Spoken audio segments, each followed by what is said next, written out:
மனிதானே மகத்தானவன், மனிதானே மகத்தானவன், மனிதானே மகத்தானவன். நண்பர்கள் அனைவருக்கும் வணக்கம். பதிவுக்கு போகிறதுக்கு முன்னாடி நம்ம சேனல் சப்ஸ்கிரைப் பண்ணாதவங்க சப்ஸ்கிரைப் பண்ணுங்க. அண்ணாமலை அவர்கள் கர்நாடகாவில் டிஜிபியாக வேலை செய்யும்போது ஒட்டுமொத்த ஒரு காவல் நிலையம் சரியாக பணி செய்யலை அப்படின்னு சொல்லி அங்கே இருக்கிறவங்கள டிரான்ஸ்ஃபர் பண்ணி இழுத்து மூடின கதையை அது ஒரு வரலாற்று சிறப்புமிக்கதாக கர்நாடகாவில் பேசப்படுறதை நம்ம போன பதிவில் பேசியிருந்தோம். அதே மாதிரி தான் இன்னைக்கு ஒட்டுமொத்த ஒரு சிஸ்டம், காவல் சிஸ்டமானாலும் சரி, சட்டமானாலும் சரி, அந்த ஒழுங்கு நடவடிக்கை யாராவது எடுப்பாங்களா அப்படிங்கிற ஒரு கேள்விக்குறி இன்னைக்கு சாமானிய மக்களுக்கு இருக்கு. ஏன்னா அதிகாரம் பலம் மிக்கவங்க ஏதாவது ஒரு ஓட்டை இருக்கும், ஏதாவது அதுல தப்பிச்சிடலாம் அப்படிங்கிறது தான் நம்ம பார்க்கணும். நல்லா யோசிச்சு பாருங்க. இன்னைக்கு அதிகார பலம் மிக்கவங்க யாராவது இந்த லாக்அப் டெத்து ஏதாவதுன்னு சொல்லி இறந்துருக்காங்களான்னு பாருங்க. கிட்டத்தட்ட இந்த 25 லாக்அப் டெத்து அப்படின்னு சொல்றாங்க. எல்லா சாமானிய மக்கள், ஏழை எளிய மக்கள்னு தான் நான் பார்க்கணும். ஆனா இந்த இடத்துல நீதிமன்றம் இன்னைக்கு ஒரு கேள்வி கேட்டிருக்கு. அவர் என்ன தீவிரவாதியா? ஏன் அந்த அடிக்கிற அதிகாரத்தை உங்களுக்கு யார் கொடுத்தது அப்படின்னு நீதிமன்றம் இன்னைக்கு கேட்டிருக்கு. இதே 24, 25 லாக்அப் டெத் நடந்திருக்கு. இதுக்கு முன்னாடியே கேட்டிருக்கலாம்ல அப்படிங்கிற ஒரு கேள்வி எல்லாருக்குமே வரும். ஆனா இதெல்லாம் தாண்டி இன்னைக்கு அரசோட டாஸ்மாக் நடத்துவது அரசோட வேலையா அப்படிங்கிற கேள்வியும் நீதிமன்றத்துல கேட்கிறாங்க. இங்க டாஸ்மாக்கையும் திறக்கிறாங்க, மறுவாழ்வு மையமும் அதுக்கு வைக்கிறாங்க அப்படின்னு நிறைய குற்றச்சாட்டுகளை வச்சிருக்காங்க. ஆனா என்னதான் இருந்தாலும் கூட இந்த அரசு செவிசாய்க்குமா அப்படின்னு பார்த்தோன்னா, இன்னைக்கு சட்ட ஒழுங்கு மீட்டிங் அப்படின்னு சொல்லி முதல்வர் அவர்கள் பேசியிருக்கிறாரு. அதுல குற்றங்கள் நடந்தால் தடுக்கப்பட வேண்டும், மீறி நடந்தால் அதில் ஈடுபட்டவர்கள் ரவுடி ஆனாலும் சரி, அரசியல் பின்புலம் இருந்தாலும் சரி, காவலரே ஆனாலும் சரி, நீதி நிலைநாட்டப்பட வேண்டும் அப்படின்னு சொல்லியிருக்கிறாரு. இதெல்லாம் தாண்டி போதைப் பொருள், கள்ளச்சாராயம், பெண்கள் பாதுகாப்பு, லாக்அப் டெத்து, மரணங்கள் போன்றவற்றில் யார் கடமை தவறினாலும் அரசு நடவடிக்கை மிக மிக கடுமையாக இருக்க வேண்டும் அப்படின்னு சொல்லி அந்த சட்ட ஒழுங்கு குறித்து ஆய்வு கூட்டத்துல வலியுறுத்துகிறேன் அப்படின்னு சொல்லி பேசியிருக்கிறாரு. ஆனா முதல்வர் அவர்கள் 4 ஆண்டு இருக்கு இதே சட்ட ஒழுங்கு நடவடிக்கை இதுக்கு முன்னாடி இருந்தே எடுத்திருந்தான்னா குறைஞ்சது இந்த அளவுக்கு மரணங்கள் தவிர்த்திருக்கலாம் அப்படின்ற மாதிரி தான். ஆனா இன்னைக்கு நிறைய விஷயங்கள், கேள்விகள் இருக்கு. ஏன்னா இன்னைக்கு ஒருத்தர் குற்றவாளியா இருப்பாங்கன்னா காவலர்கள் கூட்டிட்டு போவாங்க, எஃப்ஐஆர் போடுவாங்க, நீதிமன்றத்துக்கு கூட்டிட்டு போவாங்க. அவன் ஏதாவது ஒரு தண்டனை, குற்றம் செஞ்சிருந்தான்னா அதுக்கேற்ற தண்டனையும் கொடுப்பாங்க. அப்போ திருந்தி ஒரு மறுவாழ்வு பார்க்கணும். அதை மறுபடியும் அவன் வெளியே திருந்தி வரணுங்கிறத நம்ம இன்னைக்கு கவனிக்கணும். ஆனா இன்னைக்கு சட்டத்தை தானா கையில எடுத்து அவங்க கொலை செஞ்சிருக்காங்களா இல்லையான்னு, அதாவது குற்றங்கள் செஞ்சிருக்காங்களா இல்லையான்னு நீதி மன்றத்துக்கு போறதுக்கு முன்னாடியே லாக்அப்ல டெத் ஆகுறது இது எப்படி கட்ட பஞ்சாயத்துன்னு எடுக்கணுமா, இல்ல அதிகாரம்னு சொல்லணுமா, எப்படின்னு ஒரு கேள்விக்குறியாதான் இன்னைக்கு நம்ம பார்க்கணும். ஆனா இதே தாண்டி இன்னைக்கு ஒரு ஆட்சிக்கு ஏதாவது ஒரு கெட்ட பேர் வந்துருமோன்னு சொல்லி இன்னைக்கு அஜித்குமார் உறவினர்கள் பக்கத்துல போய் இன்னைக்கு திமுக அங்க இருக்கிற நிர்வாகிகள் போய் பேசப்படுறதை நம்ம கவனிக்கிறோம். நிறைய உங்களுக்கு அரசு வேலையை வாங்கி தர்றோம், இல்ல ஏதாவது 10 லட்சம் தர்றோம், 5 லட்சம் வாங்கி தர்றோம் அப்படின்னு பேசப்படுறது கூட நம்ம இன்னைக்கு இணையத்துல பார்த்துட்டு இருக்கோம். ஆனா இதெல்லாம் தாண்டி இன்னைக்கு என்னதான் நீதிமன்றத்துல கேள்வி கேட்டாலும் என்னதான் பண்ணாலும் கூட ஒட்டு மொத்தமே சிஸ்டம் இன்னைக்கு கொலாப்ஸ் ஆயிருக்குன்னு தான் நம்ம பார்க்கணும். அப்ப இதெல்லாம் யாரு சரி செய்யணும் அப்படிங்கிற ஒரு கேள்வி இன்னைக்கு வரணும் எல்லாருக்குமே. இன்னைக்கு இதுக்கெல்லாம் யாரு ரெஸ்பான்சிபிலிட்டின்னு பார்த்தானா மக்கள்னு தான் பார்க்கணும். ஏன்னா மக்கள் இன்னைக்கு ஏதோ ஒரு காசு கொடுக்குறாங்க, அது கொடுக்குறாங்கன்னு சொல்லி ஓட்டு போடுறதுனாலதான் இந்த மாதிரி ஒரு பிரச்சனை. மக்களுக்கு யார் நல்லது செய்யறாங்க, யாரு எப்படிப்பட்ட ஆட்சி வேணும், எந்த ஒரு சிந்தனையும் இல்லைன்னு தான் நம்ம பார்க்கணும். ஏன்னா இந்த ஒரு விஷயத்தையும் எல்லாருமே ஆர்வமா பேசுவாங்க, ஒரு 4 நாள் பேசுவாங்க, 5 நாள் பேசுவாங்க ஒழிய உண்மையிலேயே வருந்தத்தக்க விஷயம்.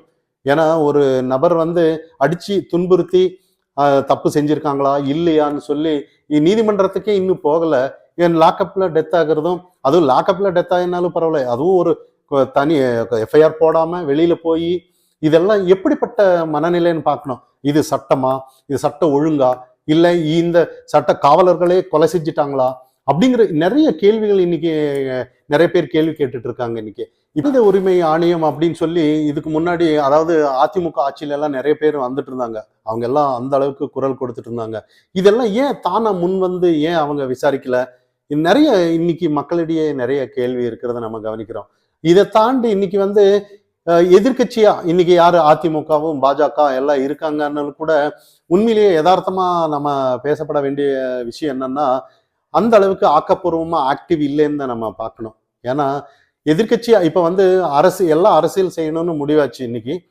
அன்னைக்கு வந்து அதிமுக ஆட்சியில் இருக்கும்போது திமுகவில் வந்து எப்படிப்பட்ட எதிர்க்கட்சியா செயல்பட்டாங்கங்கிறது இன்னைக்கு நம்ம எல்லாருக்குமே தெரிஞ்ச விஷயம். ஏன்னா சினிமா ஆக்ட்ரஸ் எல்லாம் வந்து நிறைய ஒரு திமுகவுக்கு ஆதரவா சில குரல் கொடுத்தாங்க. ஆனா இங்க வந்து அந்த மாதிரி ஒரு நிலைப்பாடை வந்து அதிமுகவையோ பாஜகவையோ எடுக்க சொல்லல. நியாயமான மக்கள் முன்னாடி மக்களுக்கு புரிகிற மாதிரி, மக்களுக்கு வந்து மக்களா ஒரு திருந்தப்படுற அளவுக்கு ஒரு ஆக்டிவான ஒரு அரசியலை எடுத்துட்டு வரணுங்கிறது தான் நம்மளோட நோக்கமே ஒழிய, இன்னைக்கு வந்து அவங்கள மாதிரி நம்ம அரசியல் செய்யன்னு நம்ம சொல்ல வரல. ஏன்னா அவங்களுக்கு ஊடகம் பலம் இருக்கு, எல்லாமே இருக்கு. ஆனா இன்னைக்கு வந்து ஊடகம் ஒட்டு மொத்தமா சில விஷயங்கள் பத்தி பேசுறாங்களான்னா இல்ல, எது பத்தியும் பேச மாட்டாங்க. அவங்க இன்னைக்கு வந்து வேற மாதிரி இதே ஃபெனிக்ஸ் ஜெயராஜ் தூத்துக்குடியில இந்த மரணம் ஆகும்போது ஒரு 8 நாள் லைவ்ல போட்டு அந்த இடத்துலதான் ஊடகம் உட்கார்ந்துட்டு இருந்ததை நம்ம கவனிச்சோம். ஆனா இன்னைக்கு வந்து மேலோட்டமா தான் இந்த அஜித்குமாருக்கு எந்த ஒரு விஷயம் குரல் யாரும் ஊடகம் குரல் கொடுக்கறது இல்லை. ஆனா இன்னைக்கு வந்து சாதாரண மக்கள் நிறைய பேர் இன்னைக்கு குரல் கொடுத்து இருக்கிறத நம்ம கவனிச்சிருக்கோம்.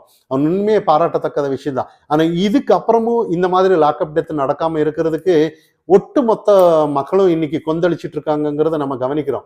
ஆனா இந்த எதிர்கட்சியா இன்னைக்கு அதிமுக ஆனாலும் பிஜேபி ஆனாலும் சரி, இல்ல எந்த ஒரு கட்சி ஆனாலும் சரி, இங்க வந்து ஒரு ஆக்டிவா இதுக்கு இந்த மாதிரி இனிமே வந்து இந்த மாதிரி ஒரு விஷயம் வந்து நடக்கக்கூடாது அப்படிங்கிற அளவுக்கு இன்னைக்கு எல்லாருமே மக்கள் துணையா இருக்காங்கங்கிற ஒரு நம்பிக்கை வரணும் அவங்களுக்கு. அவங்க அரசியல் செய்யறதை தாண்டி மக்களும் சேர்ந்து இவங்களுக்கு துணை நிற்கணும்னு தான் நம்ம பார்க்கணும். ஏன்னா இன்னைக்கு இந்த மாதிரி ஒரு அநீதி நடக்கும்போது இந்த ஆட்சி சரியில்லை அப்படின்னு சொல்லும்போது மக்கள் அந்த விழிப்படைய வேண்டும். அதே மக்கள் விழிப்படைஞ்சிட்டான்னா அது அரசியல் எதிர்கட்சியா செயல்படுறவங்களுக்கு பக்கபலமா இருக்கும். இதெல்லாம் தாண்டி இல்ல அவங்கள மாதிரி நாங்களும் அரசியலுக்காக இதை கையில் எடுக்கிறோம் அப்படின்னு இது கூடாதுன்னு நம்ம கவனிக்கணும். ஏன்னா இன்னைக்கு வந்து எல்லாத்தையும் அரசியலை பாக்குறாங்க. ஏன்னா இன்னைக்கு இறந்து போனவங்க வந்து இதே வேற மதத்தை சார்ந்தவங்களோ ஏதாவது ஆயிருந்தான்னா இன்னைக்கு 2026 எலெக்ஷன் நடக்குது, வேற விதமா நடக்குதுன்னு தான் இன்னைக்கு எல்லாருமையோட பார்வையும் இருந்துட்டு இருக்கு. ஆனா இன்னைக்கு வந்து அது இந்து சமூகத்தை சார்ந்தவர் அப்படின்னு சொல்லும்போது யாருமே அது குரல் கொடுக்கறதுலங்கிற நிறைய இணையத்துல கேள்விகளும் வந்துட்டு இருக்கு. ஆனா இன்னைக்கு வந்து இது எப்படிப்பட்ட மனநிலை பாருங்க. சாதாரண மக்களுக்கு ஒரு அநீதி நடக்குது, நீதி அவருக்கு கிடைக்கல. அப்போ ஒட்டுமொத்த மக்களும் குரல் வந்து ஒரு மனிதாபிமானமா தான் இருக்கணும்.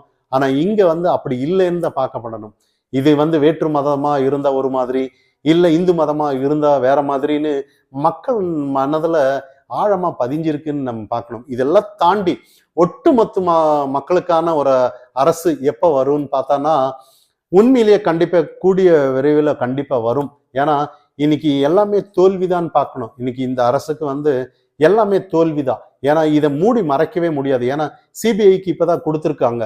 அதாவது உயர் அதிகாரி சங்கர் ஜிவால் வந்து சிபிசிஐடிக்கு இந்த கேஸ் வந்து மாற்றப்பட்டிருக்காங்கன்னு இப்ப செய்திகள் வெளியே வந்துட்டு இருக்கு.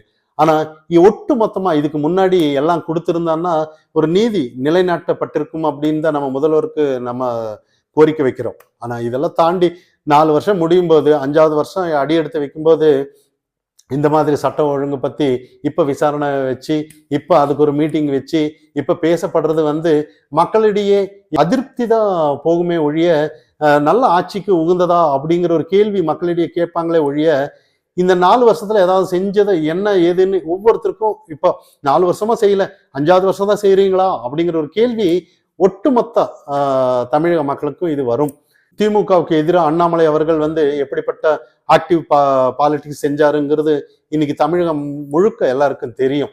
ஆனா இதுக்கு அப்புறம் வந்து சில பதவிகள் உயர் பதவிகள் அண்ணாமலைக்கு கொடுக்கப்படுறதா சில செய்திகள் வெளிவந்துட்டு இருக்கு. அப்படி 2026 எலெக்ஷன்ல அந்த மாதிரி அண்ணாமலைக்கு பதவி கொடுத்து ஒரு ஆக்டிவ் பாலிடிக்ஸ் வந்து அண்ணாமலை கையில கிடைச்சான்னா ஒவ்வொரு இன்னைக்கு வந்த சட்டத்திற்கு எதிராக அதிகார பலத்துல யார் யார் நடந்திருக்காங்க, இல்ல காவலர்களே ஆனாலும் சரி, ஒட்டுமொத்த டிபார்ட்மெண்ட் யாரா இருந்தாலும் ஒவ்வொருத்தரையும் விடமாட்டாருன்னு தான் இன்னைக்கு நம்ம பார்க்கணும்.